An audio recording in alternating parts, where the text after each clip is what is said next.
চতুৰ্থ মান শ্ৰেণীৰ ছাত্ৰ ছাত্ৰীসকল তোমালোকৰ পৰিৱেশৰ 5 নং 13 শিৱসাগৰলৈ যাত্ৰা এই পাঠটোৰ আমি প্ৰশ্নবোৰ সমাধান কৰিম যে আগৰ দিনৰ তিনিবিধ বাচন বৰ্তনৰ নাম লিখা। গতিকে কি দিয়া আছে আগৰ দিনৰ তিনিবিধ বাচন বৰ্তনৰ নাম? আগৰ দিনৰ তিনিবিধ বাচন বৰ্তনৰ নাম হ'ল বানকাঁহী, বানবাটি আৰু গাগৰি। গতিকে ইয়াতে ছবি তোমালোকে দেখিছা, এই ছবিটোত তোমালোকে কিছুমান বানকাঁহীৰ চিত্ৰ আছে, কলহ আছে আৰু কলহতকৈ যদি অলপ সৰু যিটো হয় সেইটো গাগৰি বুলি কয়। তাৰপিছত ইয়াতে আছে কি বানবাটিৰ চিত্ৰ ইয়াতে দিয়া হৈ আছে। গতিকে এয়া হৈছে চিত্ৰখিনি, তোমালোকে ইতিমধ্যে কিতাপতো পাইছা।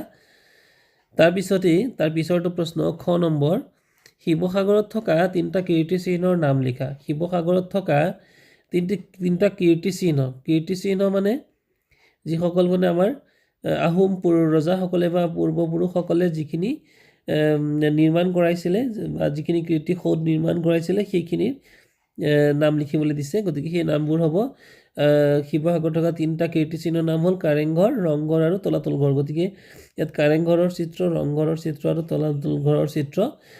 তোমালোকে যেতিয়াই য'ত প্ৰয়োজন হয় ভিডিঅ'বোৰ অকণমান ৰখাই ল'বা, ৰখাই লৈ পেলাই তোমালোকে লিখিব পাৰিবা। গতিকে এয়া হৈছে তলাতল ঘৰ আৰু ৰংঘৰৰ চিত্ৰ ইয়াতে দেখুওৱা হৈছে। তাৰপিছত ইয়াৰ পিছৰটো প্ৰশ্ন, শিৱসাগৰত থকা ৰজাদিনীয়া পুখুৰী এটাৰ নাম লিখিবলৈ দিছে। এটাৰহে নাম লিখিবলৈ দিছে। গতিকে শিৱসাগৰত থকা ৰজাদিনীয়া পুখুৰী এটাৰ নাম হ'ল জয়সাগৰ পুখুৰী। একেবাৰে সোঁফালে থকা চিত্ৰটোৱে হৈছে জয়সাগৰ পুখুৰী। তাৰপিছত তিনিবিধ যান বাহনৰ নাম লিখা। যান বাহনৰ নাম তোমালোকে সকলোৱে জানা। ঠেলা গাড়ী দিছে, ঠেলা গাড়ী হ'ব, গৰু গাড়ী আৰু ঘোঁৰা গাড়ী। এয়া হৈছে কি যান বাহন বুলি ক'লে এইবিলাক দি পেলাই কি হয় যে মানুহে টনা বা জীৱ জন্তুৱে টনা। ঠেলা গাড়ীটো মানুহে টানে বা গৰু গাড়ী আৰু ঘোঁৰা গাড়ী জীৱ জন্তুৱে টানে, কিন্তু এইবোৰ হ'লেও যান বাহনতে পৰিব। বা অন্যান্য তোমালোকে নাম লিখিব পাৰা, ৰেলগাড়ীৰ নাম দিব পাৰা, এৰোপ্লেন দিব পাৰা বা উৰাজাহাজ দিব পাৰা, এইবিলাকো তোমালোকে লিখিব পাৰিবা। আগৰ দিনত মানুহে কিদৰে সময়ৰ উমান পাইছিল? আগৰ দিনত মানুহে ঘড়ীৰ সলনি বেলিটোলৈ চাই সময়ৰ উমান পাইছিল। বেলি মানে হৈছে সূৰ্যৰ কথা কৈছে। সূৰ্যটোলৈ যেতিয়া চাইছিল, সূৰ্যটোলৈ চাইও কিন্তু সময়ৰ উমান লগাব পাৰিছিল। এইটো লিখাৰ পাছত তাৰ পিছৰ প্ৰশ্নটো লিখি ল'বা, যাতায়াত ব্যৱস্থা বুলিলে কি বুজা? তোমালোকৰ অঞ্চলত কি কি যাতায়াত ব্যৱস্থা আছে? এতিয়া যাতায়াত ব্যৱস্থা মানে কি? যাতায়াত ব্যৱস্থা মানে হ'ল যে যান বাহনৰ সহায়ত আমি এঠাইৰ পৰা আন ঠাইলৈ অহা যোৱা কৰিব পাৰোঁ। ৰিক্সা, চাইকেল, বাছ, ৰেল, উৰাজাহাজ আদিৰে আমি বিভিন্ন ঠাইলৈ যাব পাৰোঁ। এইখিনি লিখাৰ পাছত তললৈ যাবা, বিজ্ঞান আৰু প্ৰযুক্তিবিদ্যাৰ উন্নতিৰ লগে লগে মানুহে উন্নত মানৰ যান বাহন ব্যৱহাৰ কৰিব পৰা হৈছে। এনেধৰণৰ এঠাইৰ পৰা আন ঠাইলৈ অহা যোৱা কৰা কাৰ্যই হৈছে যাতায়াত।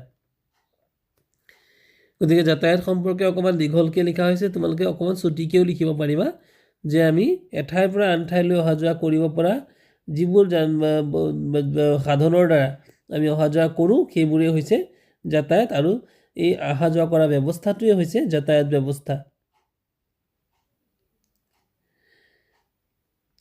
তলৰ শব্দসমূহৰ বিষয়ে 4টাকৈ বাক্য লিখা। ইয়াতে পৰিবহণ দিছিলে ৰেলগাড়ী, বাচন বৰ্তন, যান বাহন আৰু জলপথ। গতিকে আমি প্ৰথমেই পৰিবহণৰ বিষয়ে লিখিছোঁ। পৰিবহণৰ 4টা বাক্য আমি লিখিম। গতিকে প্ৰথমটো লিখিছোঁ যে যান বাহনৰ সহায়ত মানুহ আৰু বস্তু কঢ়িয়াই নিয়া ব্যৱস্থাই হৈছে পৰিবহণ ব্যৱস্থা।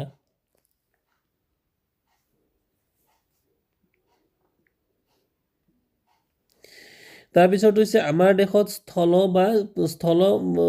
স্থলপথ পৰিবহণ, জল পৰিবহণ,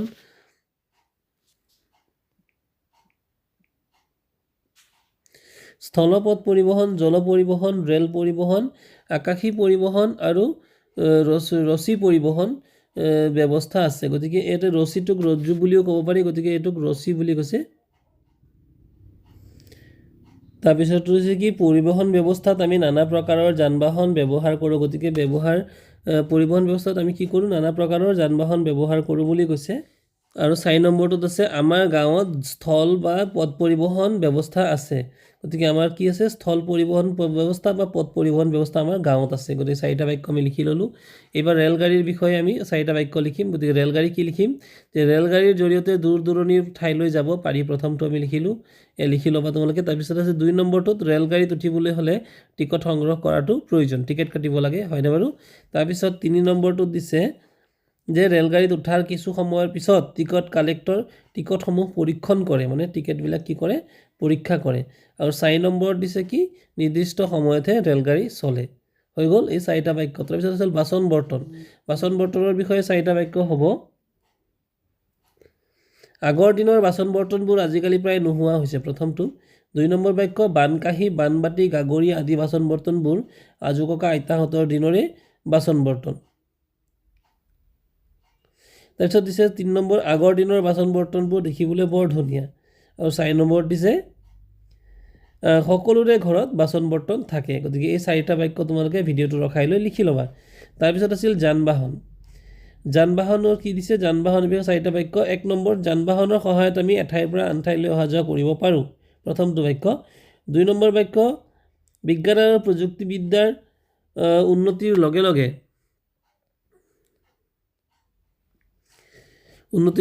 মানুহে উন্নত মানৰ যান বাহনৰ ব্যৱস্থা কৰিব পৰা হৈছে এইটো তোমালোকে 2 নম্বৰ বাক্যটো লিখি ল'বা 3 নম্বৰ বাক্যটোত যান বাহনৰ সহায়ত মানুহ আৰু বয়বস্তু কঢ়িয়াব পাৰি 4 নম্বৰ বাক্যটোত আগৰ দিনত যান বাহন নথকাত প্ৰায় খোজকাঢ়ি এঠাইৰ পৰা আন ঠাইলৈ মানুহে যাব লগা হৈছিল এই 4টা বাক্য তোমালোকে লিখি ল'বা জলপথ হৈছে পানীৰ দ্বাৰা মানুহে অহা যোৱা কৰিব পৰা ব্যৱস্থাকে জলপথ বোলে নাও পানী জাহাজ আদি জলপথ ব্যৱস্থাৰ উদাহৰণ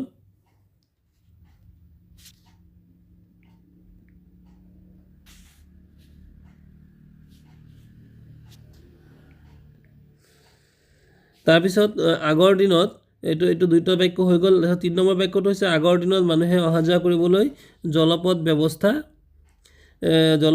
আছিল এক উত্তম ব্যৱস্থা